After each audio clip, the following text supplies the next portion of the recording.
this video, we'll demonstrate physics principles related to ice skating.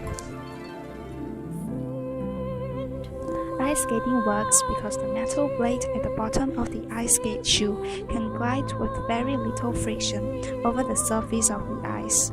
However, the friction with the surface of the ice can be increased when leaning the blade over and digging the edge into the ice. But why is the friction so little during skating on ice? This is because it's not entropically favorable to have an abrupt end to the crystalline structure as shown in the diagram. So there is always a thin film of liquid water ranging in thickness from only a few molecules to thousands of molecules on the surface of ice. There are two main parts to an ice skate, the boot and the blade.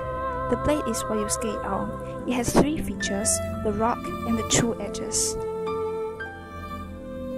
When the blade of an ice skate passes over the ice undergoes two kinds of changes in its physical state, an increase in pressure and a change in temperature due to kinetic friction and the heat of melting. When a skater skates past, the kinetic energy of the skater is converted to heat energy as there is friction between the blade and the ice. This frictional heating melts the ice and increases the thickness of the film of water on the ice surface at the area of contact. The pressure exerted on the surface of the ice by the skater is tremendous due to the small surface area of the blade. This lowers the melting point of the ice and causes the ice to melt below 0 degrees Celsius. All the factors we have explained make skating on ice possible.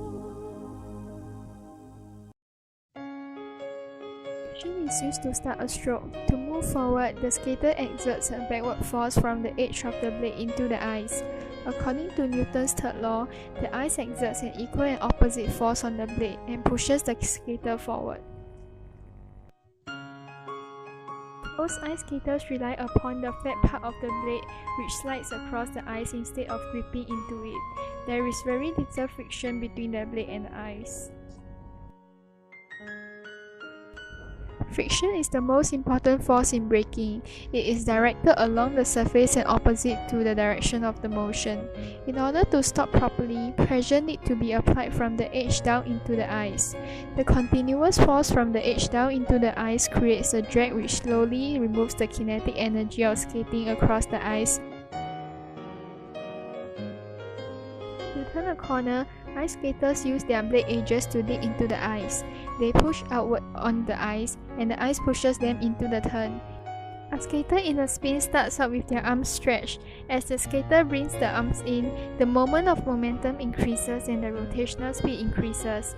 To keep a spin centered, all the linear momentum has to be converted into angular momentum. Angular momentum is conserved when there is no outside torque.